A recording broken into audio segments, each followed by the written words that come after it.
Hello friends, स्वागत है आपका मेरे यूट्यूब चैनल और आपके यूट्यूब चैनल खापरा एकेडमी पे। तो आज की इस क्लास में बच्चा पार्टी क्लास 10th का टॉपिक उठेगा। क्लास 10th का साइंस का एक चैप्टर है इलेक्ट्रिसिटी, और उसके बहुत ही इम्पोर्टेंट क्वेश्चन जो पिछले सालों में आए हुए हैं, मतलब जो बच्चे इस बार बोर्ड एग्ज़ाम देने जा रहे हैं क्लास 10 के, उनके लिए भैया ये बहुत ही ज़बरदस्त वीडियो होने वाली है। क्योंकि आज जो मैं क्वेश्चन कराने वाला हूँ, मे बी उनमें से एक क्वेश्चन आपके फाइनल एग्ज़ाम में आ सकता है। तो आज हम इम्पोर्टेंट क्वेश्चंस करने वाले हैं बेटा कॉम्बिनेशन ऑफ रेजिस्टर्स से, कि रेजिस्टर्स के कॉम्बिनेशन से रिलेटेड कुछ इम्पोर्टेंट क्वेश्चंस आज की वीडियो में किए जाएंगे। ठीक है बेटा, तो चलिए। तो सबसे पहले तो आपको कॉम्बिनेशंस के बारे में पता होना चाहिए, या रेजिस्टर के बारे में ही पहले तो बच्चे पता होना चाहिए। रेजिस्टर सबको पता है, एक ऐसा डिवाइस जो अपोज करता है फ्लो ऑफ करंट को। रेजिस्टर का सिंबल ये होता है ना, और रेजिस्टेंस को हम आर से रिप्रेजेंट करते हैं। रेजिस्टर का जो रेजिस्टेंस है ये कहाँ से आया है? ओम्स लॉ से। आपने ओम्स लॉ पढ़ी है कि the potential difference across the terminals of a wire is directly proportional to the current. तो V is equal to I R, तो यहाँ से ये आर आता है, तो आर का फॉर्मूला बन जाता है बेटा V बाय आई, और यूनिट इसकी होती है ओम। ठीक है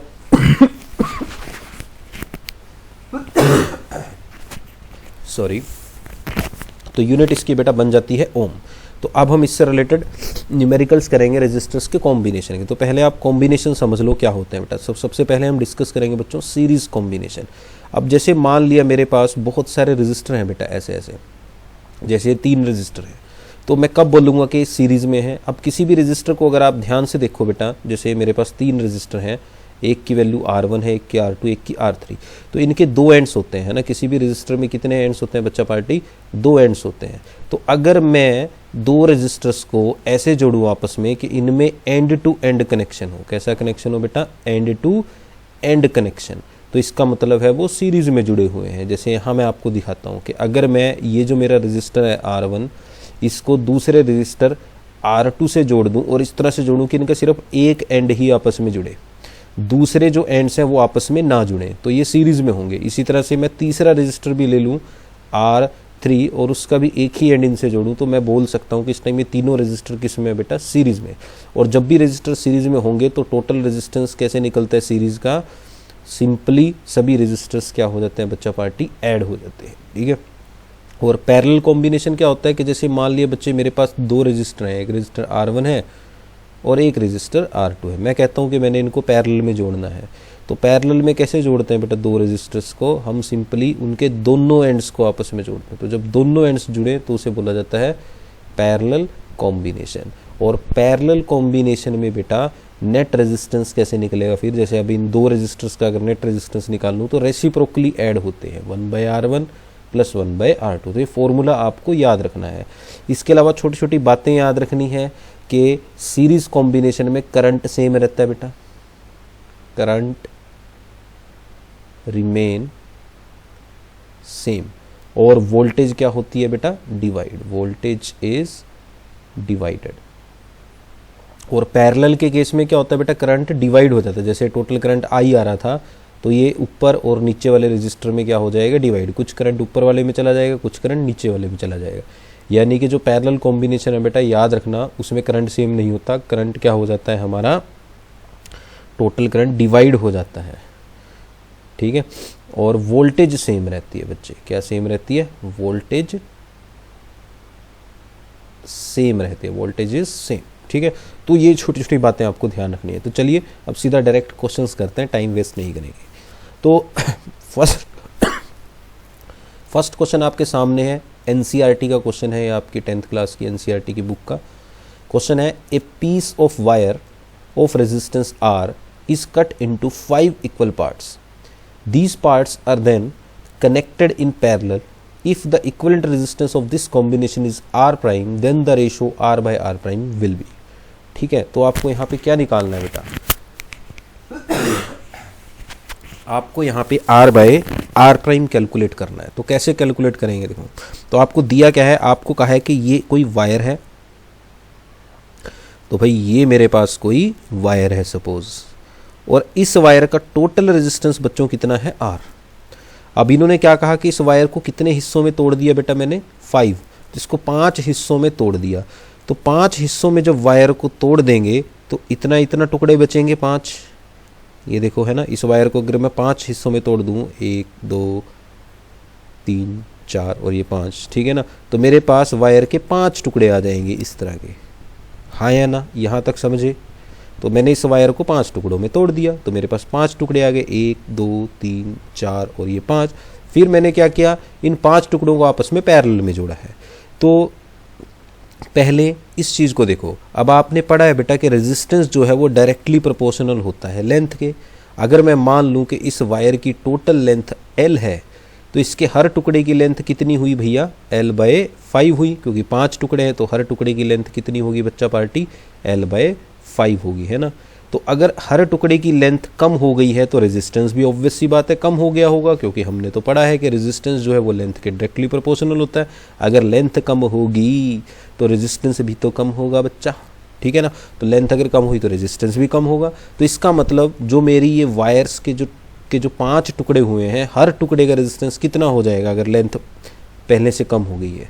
तो इसका मतलब हर टुकड़े का जो रेजिस्टेंस है वो पुराने रेजिस्टेंस का कितने टाइम्स हो जाएगा, R/5। ये चीज़ कितनों को समझ में आई? क्योंकि लेंथ 1/5 हो गई है तो रेजिस्टेंस भी 1/5 ही हो जाएगा पहले जो रेजिस्टेंस था उसके, यानी कि अब हर एक वायर का रेजिस्टेंस R/5 है। उसके बाद इन्होंने क्या कहा है कि अब इन 5 टुकड़ों को पैरेलल में जोड़ दिया है। तो ये पहला टुकड़ा जिसका रेजिस्टेंस मुझे कितना दिया है बच्चे, R/5। ये दूसरा टुकड़ा और उसका रेजिस्टेंस भी कितना है, R/5, R2, ठीक है ना। और ये तीसरा टुकड़ा और इसका रेजिस्टेंस भी कितना है बेटा, R/5। फिर ये चौथा टुकड़ा, इसका रेजिस्टेंस भी कितना है बेटा, R/5। और ये लास्ट 5th टुकड़ा और इसका रेजिस्टेंस भी कितना होगा, R/5, क्योंकि इक्वल टुकड़े गए थे 5। और इन सबको क्या कहा गया है कि भाई इन सबको कैसे जोड़ा है, पैरेलल में जोड़ा है। कैसे जोड़ा है बच्चों, इनको यहाँ पे हमने पैरेलल में जोड़ा है। तो अब मैं इनको पैरेलल में जोड़ देता हूँ। तो भैया ये हमने जोड़ दिए पैरेलल में। पैरेलल का मतलब होता है बेटा कि जो हमारे रेजिस्टर्स हैं उनके सभी एंड्स आपस में जुड़ रहे होंगे, बोथ एंड्स आर कनेक्टेड। तो यहाँ आप देख सकते हो कि सभी रेजिस्टर कैसे जुड़ गए हैं बच्चा पार्टी, पैरेलल में जुड़ गए हैं। सभी रेजिस्टर कैसे जुड़ गए हैं, पैरेलल में। अब इनका पैरेलल कॉम्बिनेशन सॉल्व करके जो टोटल रेजिस्टेंस आ रहा है वो हमें कहा गया है कितना है, R'। तो हमें यही R' यहाँ पे कैलकुलेट यही R' बेटा हमें यहाँ कैलकुलेट करना है। तो चलिए कैलकुलेट करते हैं। तो देखो, तो क्योंकि रेजिस्टर्स हमारे पैरेलल में है और पैरेलल में रेजिस्टेंस कैसे निकलता है, रेसिप्रोकली ऐड करके। तो कर लेते हैं ऐड। तो यानी कि जो नया रेजिस्टेंस हमारा आएगा R', उसका रेसिप्रोकल किसके को होएगा, 1/R1 plus 1/R2 plus 1/R3 plus 1/R4 plus 1/R5। तो बच्चों रख देते हैं वैल्यूज़।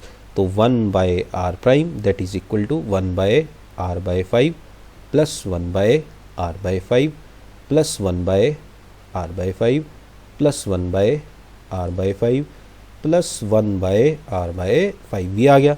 तो यहाँ से बच्चों आपका बनेगा 1/R' इज इक्वल टू, ये बना 5/R plus 5/R plus 5/R plus 5/R plus 5/R। तो यहाँ से आ गया 1/R' that is equal to 25/R। ठीक है बेटा। तो यहाँ से अब R' निकालना है हमें, तो इसका उल्टा करना पड़ेगा। तो R' यहाँ से कितना आ गया बेटा, हमारा R' आ गया यहाँ से R/25। यहाँ तक समझ में आया सभी को। तो हमने R' निकाल लिया भाई। R' कितना आएगा, R/25 आएगा बेटा। तो लेकिन हमें क्वेश्चन में क्या पूछा था, क्वेश्चन में पूछा था R/R' की वैल्यू। तो अब निकल सकती है R/R' की वैल्यू बेटा। तो अब अगर कोई कहे कि R/R' निकाल लो तो कितना आएगा, R/R'। कितना है हमारा, R/25। तो R से R कैंसिल। तो यानी कि बच्चों यहाँ से सॉल्व करके R/R' की वैल्यू आएगी 25/1। तो दिस इज द आंसर। तो 25 इज द आंसर।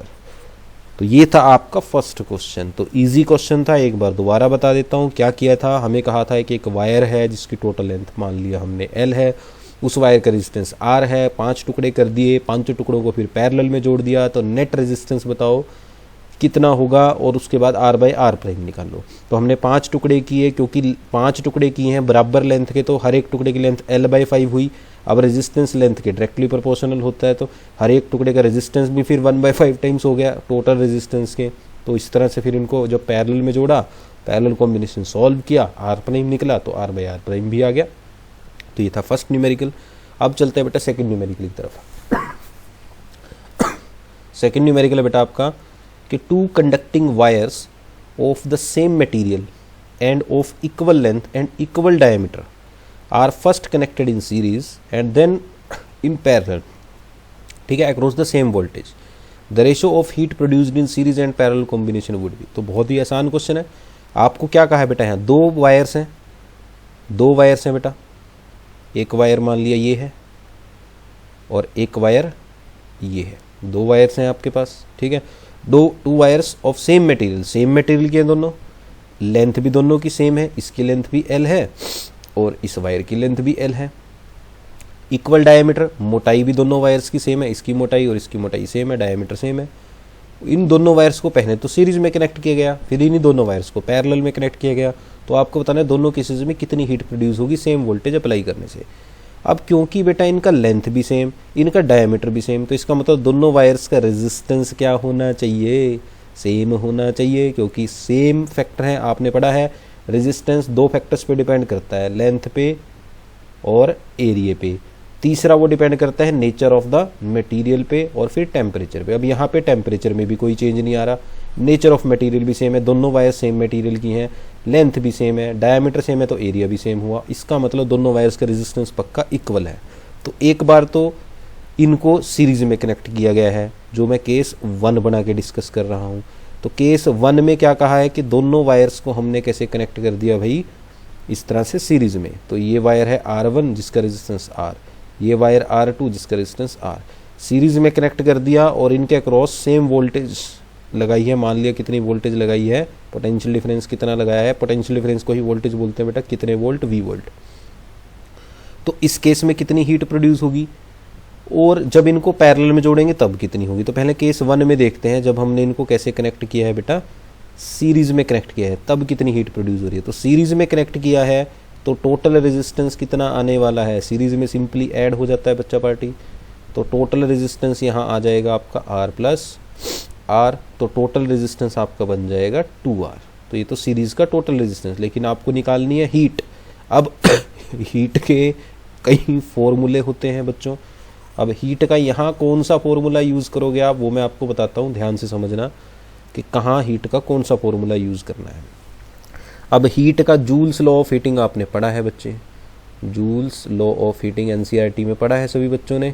और जूल्स लॉ ऑफ हीटिंग क्या बोलती है कि H इक्वल होता है I² R इंटू टी, है ना, ये फॉर्मूला होता है हीट का।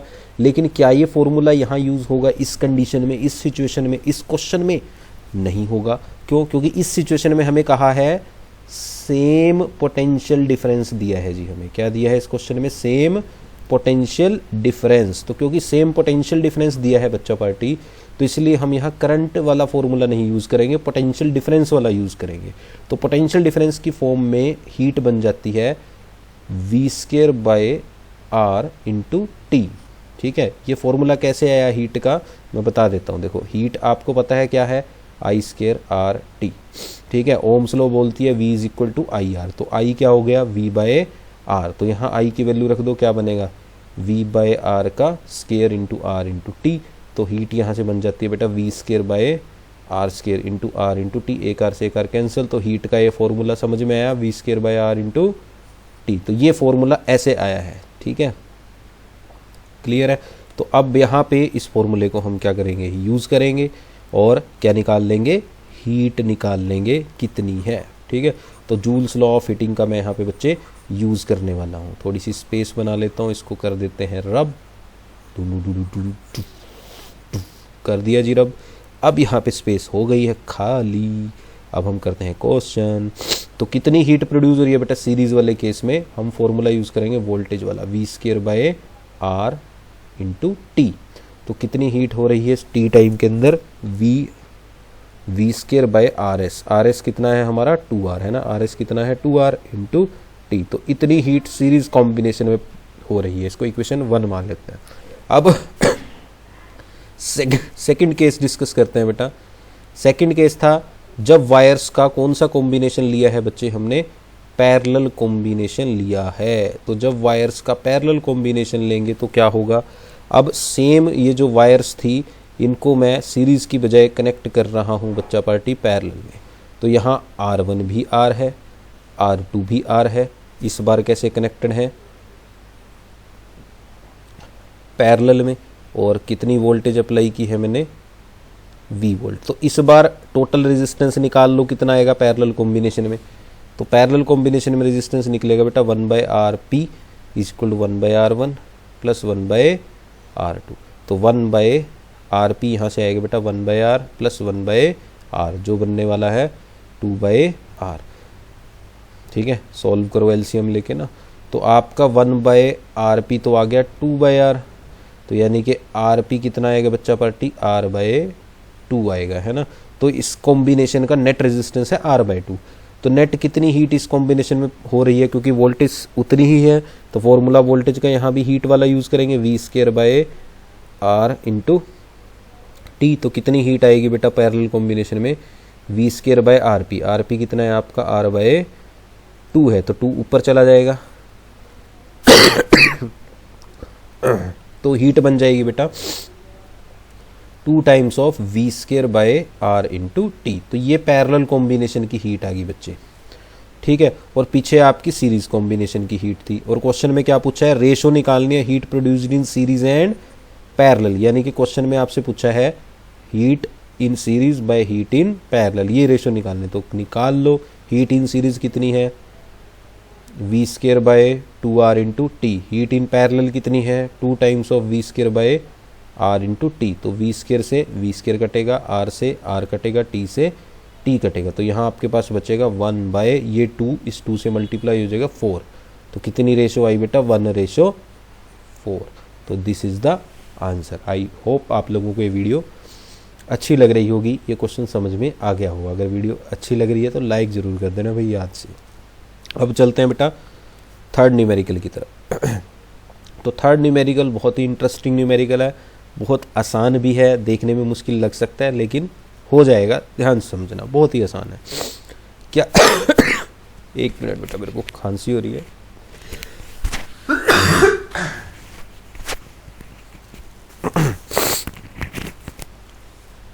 चलिए, तो अब इसका सॉल्यूशन करते हैं। तो यहाँ पे आपको जो सर्किट दिया है इसको ध्यान से देखें कि आपको कहा है कि there are 3 bulbs, bulb 1, bulb 2 and bulb 3 and they are identical. क्या कहा है, देखो इन्होंने आइडेंटिकल बल्ब्स, 3 आइडेंटिकल बल्ब है। आइडेंटिकल होने का मतलब बेटा तीनों बल्ब्स एक जैसे हैं, सब तीनों का रेजिस्टेंस सेम है। अगर इस बल्ब का रेजिस्टेंस R है तो बाकी के बल्ब्स का रेजिस्टेंस भी बेटा कितना होगा, R होगा। So when all the 3 bulbs glow, a current of 3 ampere is recorded by the emitter A। अब ये क्या कह रहे हैं कि जब तीनों बल्ब क्या कर रहे हैं, ग्लो कर रहे हैं, और बटन को मैं मतलब ऑन किया और तीनों बल्ब ग्लो कर रहे हैं, तो टोटल ये जो मेरा एमीटर है इसमें रीडिंग कितनी आ रही है, 3 एम्पियर। करंट की यूनिट एम्पियर होती है। यानी कि अगर इस एमीटर में एमीटर ए की रीडिंग एमीटर ए की रीडिंग बताइए, ध्यान रखना है। तो एमीटर ए की रीडिंग बेटा हमें दी है 3 एम्पियर। तो इससे एक चीज़ तो क्लियर हो रही है कि टोटल करंट कितना है सर्किट में, 3 एम्पियर है। यानी कि इस बैटरी से जो टोटल करंट निकल रहा है वो अभी फ़िलहाल इस केस में 3 एम्पियर निकल रहा है। तो ये 3 एम्पियर करंट आगे जाएगा और इन तीनों बल्ब्स में डिवाइड हो जाएगा, क्योंकि हमने पढ़ा है पैरेलल में वोल्टेज क्या हो जाती है, डिवाइड। अब टोटल करंट निकल रहा है 3 एम्पियर, 3 बल्ब है, 3 बल्ब है ना। तो 3 बल्ब है और तीनों आइडेंटिकल है, एक जैसे हैं। तो इसका मतलब ये करंट इक्वली डिवाइड हो जाएगा, क्योंकि एक जैसे बल्ब में बराबर बराबर बट जाएगा। तो 1 एम्पियर करंट 3 में से जो 1 एम्पियर करंट होगा वो चला जाएगा बल्ब 3 में, ऐसे ही 1 एम्पियर करंट बल्ब 2 में चला जाएगा और 1 एम्पियर करंट बल्ब 1 में चला जाएगा। यानी कि मेरा कहने का मतलब है करंट डिवाइड हो गया बेटा। 3 एम्पियर था टोटल करंट, 1 एम्पियर एक में चला गया, 1 एक में, 1 एक में, टोटल 3 एम्पियर करंट हमारा डिवाइड हो गया। यहाँ तक समझ में आया भाई सभी को? ठीक है, अब आते हैं क्वेश्चन की तरफ बेटा। अब क्वेश्चन में आपसे क्या पूछा है, what happens to the glow of the bulb, हमारे बल्ब्स की ग्लो पे क्या फर्क पड़ेगा अगर बल्ब 1 फ्यूज हो जाए। अगर ये वाला जो बल्ब है बेटा ये फ्यूज हो जाए, बल्ब 1, ठीक है, इफ बल्ब 1 इज फ्यूज्ड,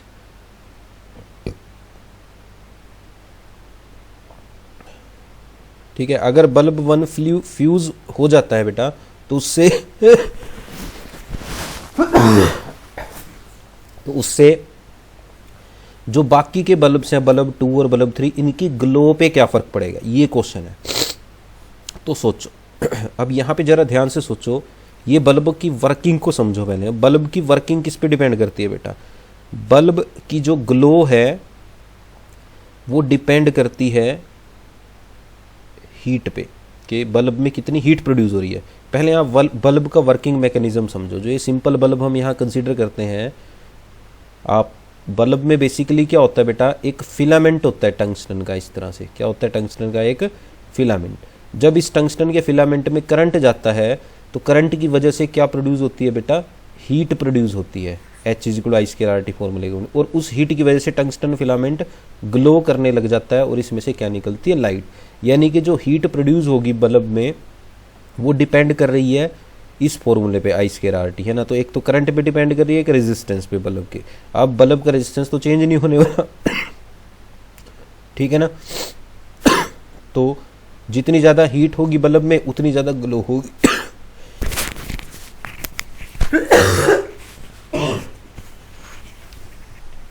तो बल्ब में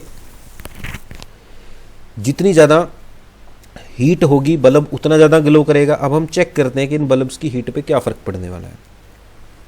अब अगर बेटा ये एक बल्ब हमारा ग्लो करना बंद कर दे तो उससे बाकी के जो 2 बल्ब्स हैं उनके अंदर कुछ भी फर्क नहीं पड़ने वाला, उनके अंदर कुछ भी फर्क नहीं पड़ने वाला। ध्यान से समझना, पहले क्वेश्चन का आंसर मैं अलग डायग्राम में यहाँ तुम्हें समझा देता हूँ। देखो, इफ बल्ब 1 गेट फ्यूज्ड, अगर बल्ब 1 फ्यूज हो जाए बेटा तो हमारे पास सर्किट में सिर्फ 2 बल्ब बचेंगे, फिर है ना। कितने बल्ब बचेंगे सर्किट में, सिर्फ 2, और उनके अक्रॉस जो वोल्टेज लग रही है क्या उसमें कोई फर्क आएगा, ये जो वोल्टेज लग रही है उसमें क्या इसमें कोई वोल्टेज में कोई फर्क आएगा, नहीं आएगा। वोल्टेज पैरेलल में क्या रहते हैं बेटा, सेम रहती है। बल्ब B2 पे अभी भी V वोल्टेज है, बल्ब V3 पे अभी भी B वोल्टेज है। क्या मेरी बात समझ पा रहे हो। देखो, अगर बल्ब 1 फ्यूज हो जाए तो क्या उससे बाकी के 2 बल्ब्स पे जो वोल्टेज लग रही है उसमें कोई चेंज आया, नहीं आया। तो अगर वोल्टेज में कोई चेंज नहीं आया तो इन बल्ब्स में करंट में भी कोई चेंज नहीं आया, क्योंकि V क्या होता है, IR। तो करंट क्या होता है, वोल्टेज बटे रेजिस्टेंस। अब इन बल्ब्स का रेजिस्टेंस भी चेंज नहीं हुआ बल्ब B1 के फ्यूज होने की वजह से, ना वोल्टेज चेंज हुई। तो इसका मतलब इनमें जितना करंट पहले था उतना ही अब भी रहेगा। तो पहले कितना करंट था इन बल्ब्स में अलग अलग, 1 एम्पियर। तो अभी भी इसमें भी अभी भी कितना करंट रहेगा, 1 एम्पियर, और इस बल्ब में अभी भी कितना करंट रहेगा, 1 एम्पियर। तो करंट में कोई चेंज नहीं आ रहा बल्ब्स में, ना वोल्टेज में चेंज आ रहा है। तो इसका मतलब इनकी ग्लो में कोई चेंज नहीं आएगा। नो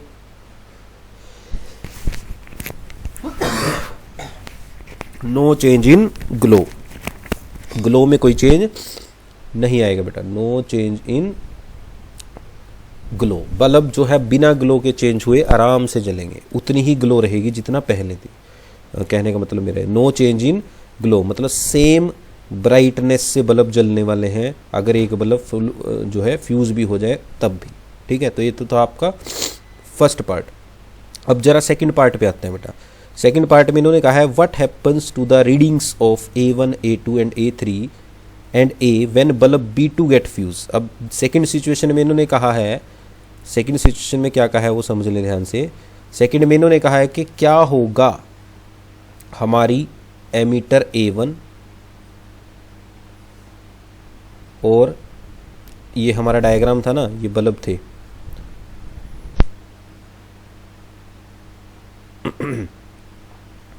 ये था ना सर्किट,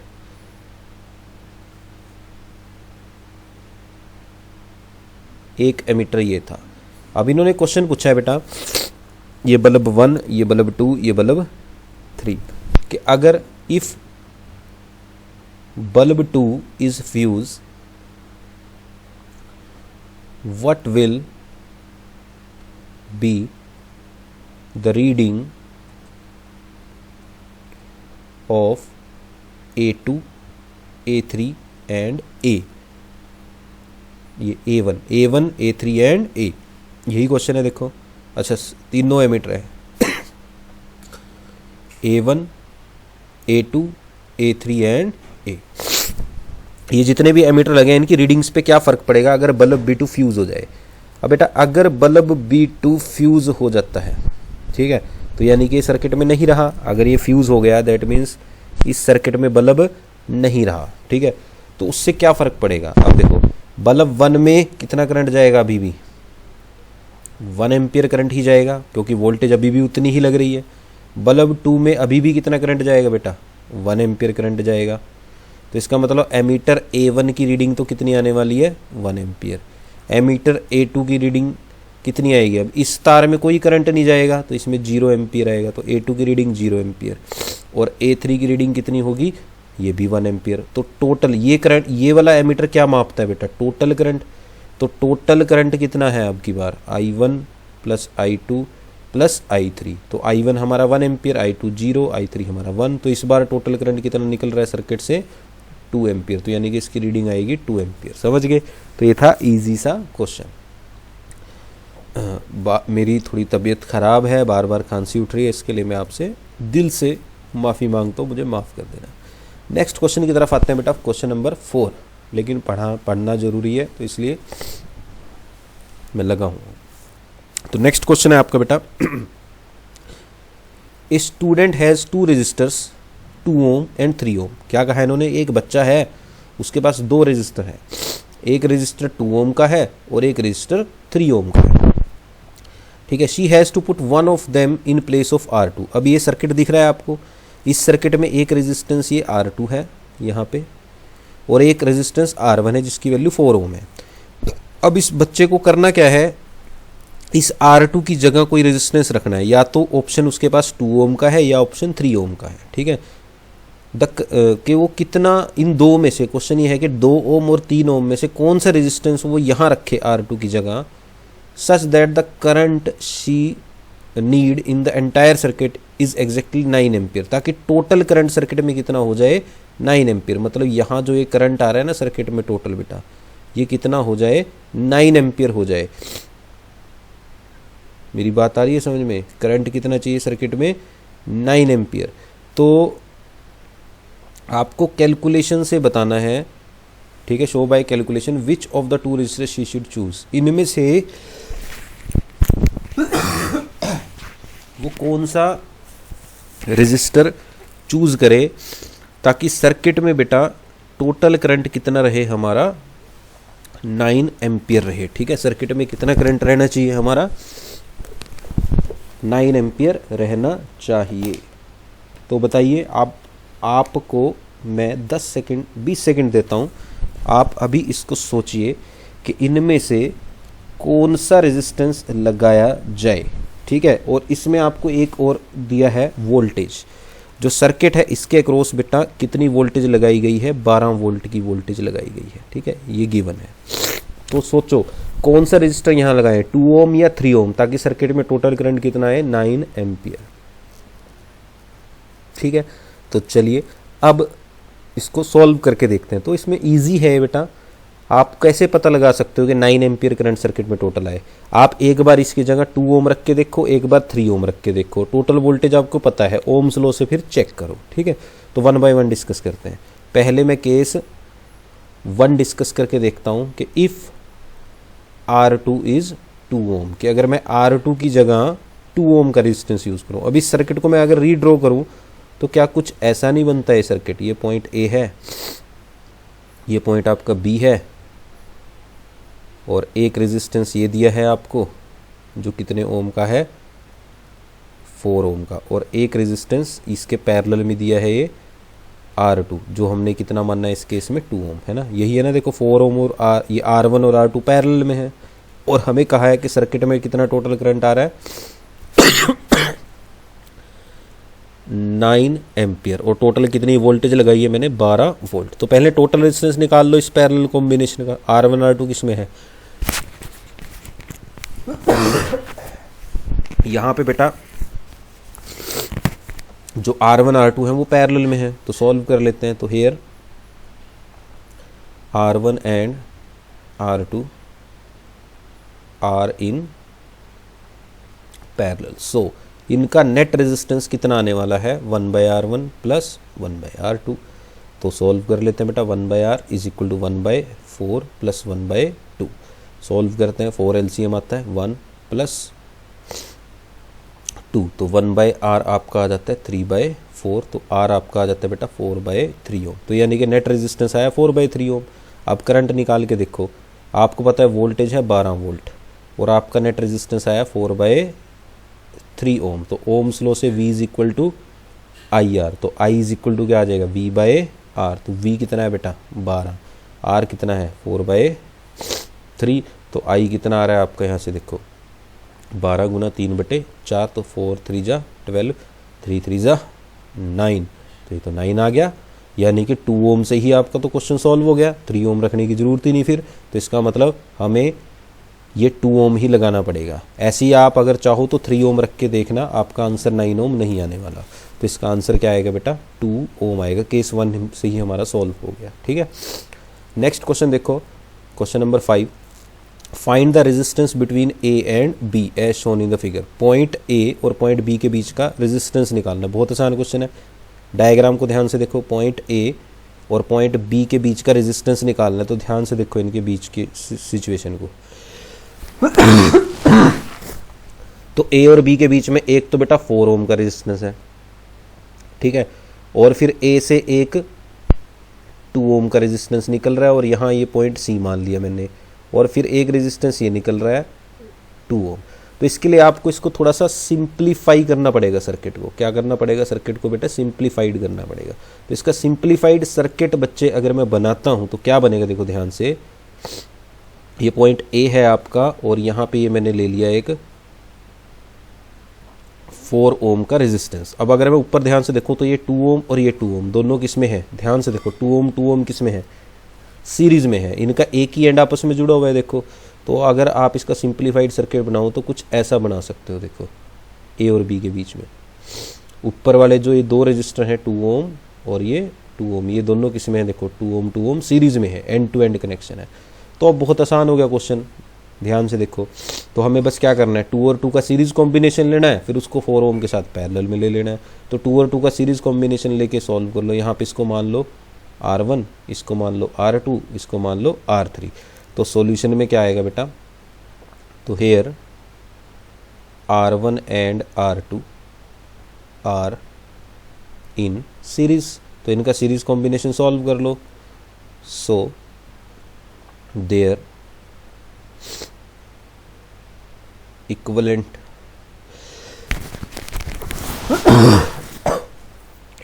रेजिस्टेंस इज, तो इनका इक्विवेलेंट रेजिस्टेंस क्या आएगा बेटा, उसको मैं मान लेता हूँ R4, जो कितना आएगा R1 प्लस R2, यानी कि 2 + 2। तो हमारा इक्विवेलेंट रेजिस्टेंस R4 आ गया 4 ओम। तो ये सर्किट और सिंप्लीफाई हो जाएगा। अब सिंप्लीफाई हो गया ये सर्किट, क्या बनेगा, जो 2 ओम के सीरीज कॉम्बिनेशन वाले थे उनकी जगह 4 ओम आ गया और एक 4 ओम हमारे पास नीचे है, ठीक है। ये पॉइंट ए है, ये पॉइंट बी है, ये हमारा R3 था और ये हमारा R4 आया। समझ में आया यहाँ तक? देखो इन दोनों को सॉल्व किया, 2 + 2 4 हो गया। अब वो 4 इस 4 के साथ क्या है, पैरेलल में, क्योंकि देखो इधर से भी तार जुड़ रही है, दोनों एंड जुड़े तो क्या होता है पैरेलल कॉम्बिनेशन। तो देखो ये 4 ओम जो आया ये 2 + 2 करके आया ना, तो ये इसके साथ 4 ओम वाले के साथ किस में है, अब पैरेलल में है। तो नाउ तो नेट आंसर हमारा कितना आने वाला बेटा, इस R3 और जो पैरेलल उनका सीरीज कॉम्बिनेशन सॉल्व करके आया था R4, तो इनका पैरेलल कॉम्बिनेशन सॉल्व कर लो। तो 1/4 + 1/4 सॉल्व करोगे 2/4, यानी कि 1/2। तो 1/R आपका आ रहा है बेटा 1/2, तो R कितना आ जाएगा यहाँ से 2 ओम। तो दिस इज द आंसर। तो बहुत आसान क्वेश्चन है ना, सिंप्लीफाई करना होता है सर्किट को, घबराने की जरूरत नहीं। आपको ये देखना है कौन से 2 पॉइंट्स के बीच में निकालना था, इन 2 पॉइंट्स के बीच में निकालना था। तो आपने ध्यान से देखा, ऊपर वाले दो रजिस्टर सीरीज में थे तो उनका सीरीज कॉम्बिनेशन 2 और 2 4, फिर 4 और 4 का पैरेलल कॉम्बिनेशन लिया, बहुत आसान। अब आते हैं नेक्स्ट क्वेश्चन पे, एक और इसी तरह का इंटरेस्टिंग क्वेश्चन।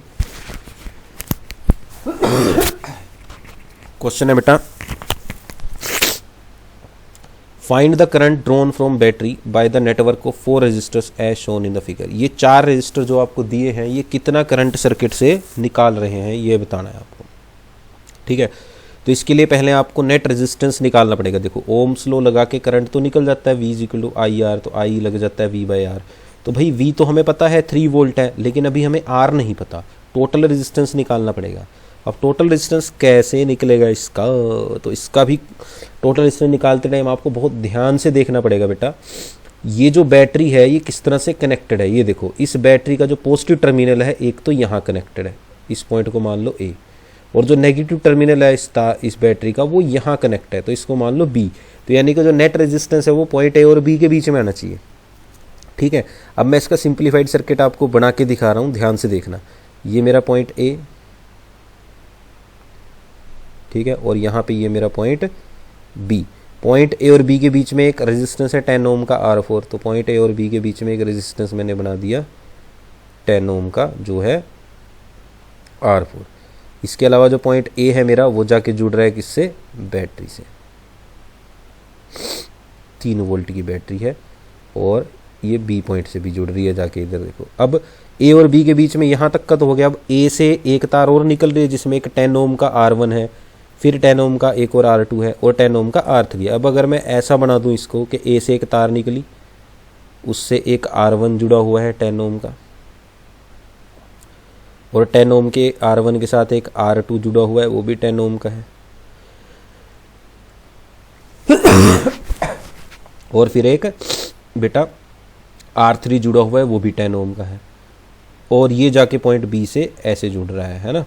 तो अब अगर आप ध्यान से देखो तो बहुत सिंप्लीफाई हो गया सर्किट। ये इसका क्या है, सिंप्लीफाइड सर्किट है बेटा, ठीक है। तो आप देख सकते हो यहाँ पे R1, R2 और R3 का सीरीज कॉम्बिनेशन R4 के साथ पैरेलल में है, तो इन तीनों का सीरीज कॉम्बिनेशन सॉल्व कर लो, सीरीज में ऐड हो जाते हैं, तो 10 + 10 + 10 कितना हो जाएगा, 30 ओम। तो इसका और सिंप्लीफाइड सर्किट क्या बनेगा, ये 10 10 10 सॉल्व किए, सीरीज में है R1 + R2 + R3, total resistance यहाँ पे कितना आएगा, मान लिया R5 जो कितना होएगा 30 ओम है ना, 10 20 और 30। अब ये 30 ओम इस 10 ओम के साथ किस में है बेटा, पैरेलल में। इस 10 ओम के साथ क्या है, ये 30 ओम पैरेलल में। अब इसका आप R4 का और R5 का क्या सॉल्व करोगे बेटा, पैरेलल कॉम्बिनेशन सॉल्व करोगे, तो कर लो सॉल्व।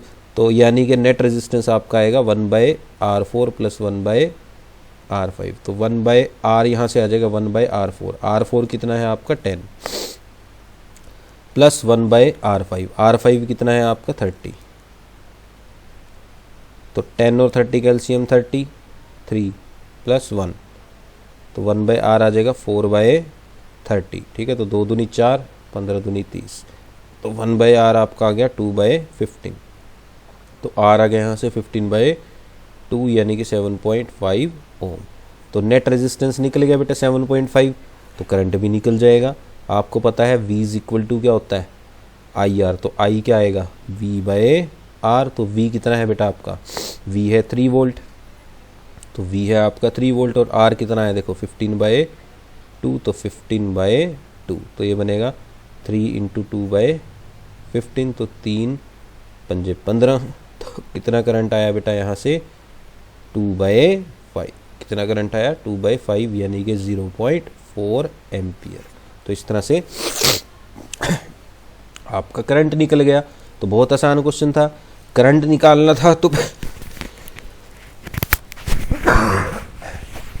करंट निकालना था बेटा, तो पहले क्या निकालना पड़ेगा आपको, टोटल रेजिस्टेंस। वो आपने कैसे निकाला, R1, R2 और R3 का सीरीज कॉम्बिनेशन लिया और उसके साथ R4 का पैरेलल कॉम्बिनेशन लिया, ठीक है, और नेट रेजिस्टेंस निकाल लिया, फिर ओम्स लॉ से करंट निकल गया। अब आते हैं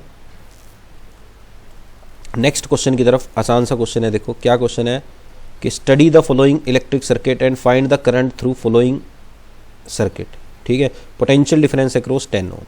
यहाँ पे ये आपका 10 ओम का रेजिस्टेंस है बेटा और ये आपका 20 ओम का रेजिस्टेंस है। एक तो आपको सर्किट में टोटल करंट निकालना है, तो टोटल करंट के लिए क्या लगेगा, पहले टोटल रेजिस्टेंस।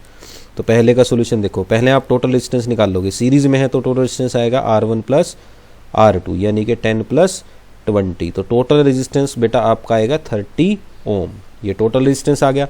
अब आपको करंट निकालना है सर्किट का, टोटल करंट के लिए क्या यूज कर लोगे, ओम्स लॉ। ओम्स लॉ बोलती है बेटा कि V is equal to total current into total resistance. तो टोटल करंट क्या हो जाएगा, V बाय R। तो यहाँ से I आपका आ जाएगा, V कितना है 3 वोल्ट और R कितना है आपका, R है आपका 30। तो I यहाँ से आ जाएगा बेटा 1 बाय 10 एम्पियर यानी कि 0.1 एम्पियर। तो दिस इज द आंसर। तो ये फर्स्ट क्वेश्चन का आंसर हो गया, यानी कि सर्किट में जो करंट आ रहा है वो 0.1 एम्पियर है। अब आपसे एक क्वेश्चन और पूछा है यहाँ, वो क्या पूछा है, पोटेंशियल डिफरेंस अक्रॉस 10 ओम। तो क्या पूछा है, potential difference across 10 ohm resistance. 10 ओम का जो रेजिस्टेंस है उसके अक्रॉस कितना पोटेंशियल डिफरेंस है। तो इसके लिए पहले आप ये देखो 10 ओम के अक्रॉस कितना करंट है, वो पैरेलल में वो सीरीज में वोल्टेज डिवाइड हो जाती है ना। तो क्या ये जो 10 ओम का रेजिस्टेंस है क्या इसके अक्रॉस 3 वोल्ट है, आंसर है नो, क्योंकि ये सीरीज में तो 3 वोल्ट आगे डिवाइड हो रही है। तो आपको निकालना है कि इसके अक्रॉस कितना पोटेंशियल डिफरेंस है। तो वो कैसे निकलेगा, तो पोटेंशियल डिफरेंस अक्रॉस 10 ओम, ठीक है, वो किसके को होएगा, इसके अक्रॉस कितना करंट है इंटू इसका रेजिस्टेंस कितना है। तो V1 यहाँ से आएगा I आपका कितना था 1/10, रेजिस्टेंस कितना है 10 ओम, तो 1 वोल्ट। तो ये आंसर आएगा बेटा। ओम्स लॉ लगेगी सिंपल, इसके अक्रॉस कितना पोटेंशियल डिफरेंस होएगा, इसका रेजिस्टेंस इंटू जितना इसमें करंट है, ओम्स लॉ, समझ गए। अब आते हैं लास्ट क्वेश्चन पे आज के। तो आज की वीडियो में नहीं, लास्ट नहीं है, सेकंड लास्ट क्वेश्चन है बेटा। क्वेश्चन आपके सामने है, आपसे पूछा है पहला तो इफेक्टिव रेजिस्टेंस निकालिए सर्किट का क्या है। ये जो सर्किट आपको दिया है इसका इफेक्टिव रेजिस्टेंस बहुत आसान है, आप कर सकते हो इसको खुद से। देखो क्या है यहाँ पे, ध्यान से अगर देखें तो R1 R2 ये R5, यहाँ पे R3 और R4 पहले किस में है, सीरीज में है। तो पहले तो इनका सीरीज कॉम्बिनेशन सॉल्व करना पड़ेगा आपको, ठीक है। तो सॉल्यूशन देखो कैसे करेंगे, तो here R3 and R4 are in series. तो सबसे पहले आपने ये देखा कि भाई R3 और R4 सीरीज में आ रहे हैं, तो इनका सीरीज कॉम्बिनेशन सॉल्व कर लो। तो 4 और 6 10। सो देयर रिजल्टेंट इज, तो इनका जो रिजल्टेंट होगा वो कितना होगा बेटा, इनका रिजल्टेंट कुछ भी मान लो, सपोज आपने इनका रेजिस्टेंस मान लिया R6 मान लिया इनका रिजल्ट। तो R6 क्या आएगा, R3 प्लस R4। तो कितना आ जाएगा बेटा यहाँ से 4 प्लस 6। तो R6 आपके पास आ जाएगा बेटा 10 ओम। कितना आ जाएगा 10 ओम, यानी कि इनको अगर मैं हटा दूं यहाँ से तो कितने ओम का रेजिस्टेंस लगेगा इन दोनों की जगह, 10 ओम का। तो अब मेरा सर्किट सिंपलीफाई हो गया ना, कुछ ऐसा हो जाएगा। देखो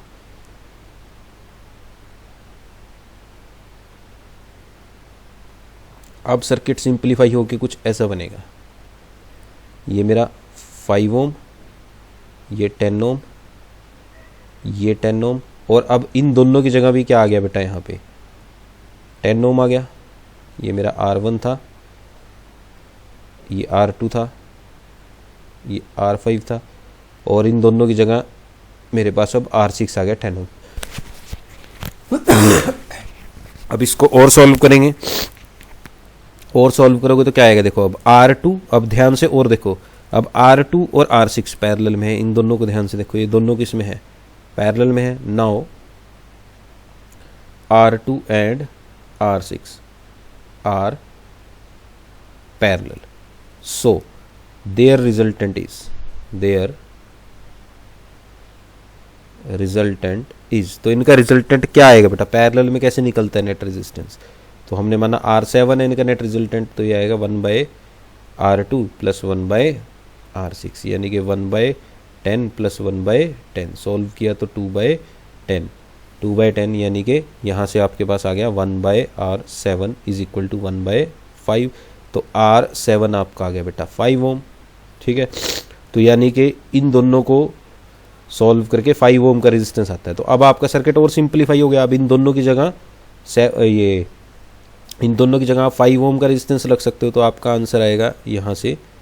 अब सर्किट और सिंप्लीफाई हो गया। अब आपके पास सिर्फ 3 रजिस्टर बचे हैं बेटा। ये एक बचा है R1 जो 5 ओम है, एक ये सारा सोल्व करके R7 आया जो 5 ओम आया, और एक यहाँ आपके पास बचा था R5 जो 10 ओम था। अब ये तीनों सीरीज में है। Now R1, R5 and R7 are in series.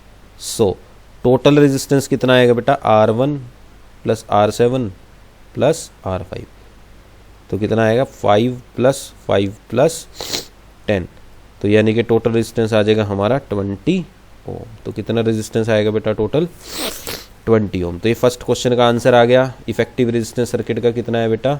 20 ओम। अब नेक्स्ट पार्ट है current drawn from the battery. तो बैटरी से टोटल कितना करंट निकला? तो ओम्स लॉ लग गई। टोटल वोल्टेज कितनी लगाई हुई है बेटा? 20 वोल्ट। टोटल रेजिस्टेंस कितना है सॉल्व करके? 20 ओम। ओम्स लॉ यूज कर लो, V is equal to IR। ठीक है, ओम्स लॉ यूज कर लो, V is equal to IR। तो यहाँ से I आपका आ जाएगा V बाय R। ठीक है, तो V कितना दिया है आपको? 20, और R कितना दिया है? 20। तो 20 से 20 कैंसिल, तो आपका आंसर आ जाएगा 1 एम्पियर। ठीक है, तो ये टोटल करंट आ गया सर्किट का। ठीक है, अब आपसे तीसरा क्वेश्चन पूछा है potential difference across 5 ohm resistance. ये जो 5 ओम का रेजिस्टेंस दिया है इसके अक्रॉस पोटेंशियल डिफरेंस कितना है? ठीक है, R1 के अक्रॉस। अब आप खुद देखो R1 में देखो बैटरी से टोटल करंट कितना निकला बेटा? 1 एम्पियर, है ना। बैटरी से टोटल करंट कितना निकला? 1 एम्पियर। अब ये 1 एम्पियर करंट आगे चला, आगे चला, आगे चला। अब R1 वाला जो रेजिस्टेंस है इसमें कितना करंट जा रहा है? 1 एम्पियर करंट जा रहा है। ठीक है, कितना करंट जा रहा है इसके अंदर? 1 एम्पियर। तो पोटेंशियल डिफरेंस पता लग जाएगा। हमें पता है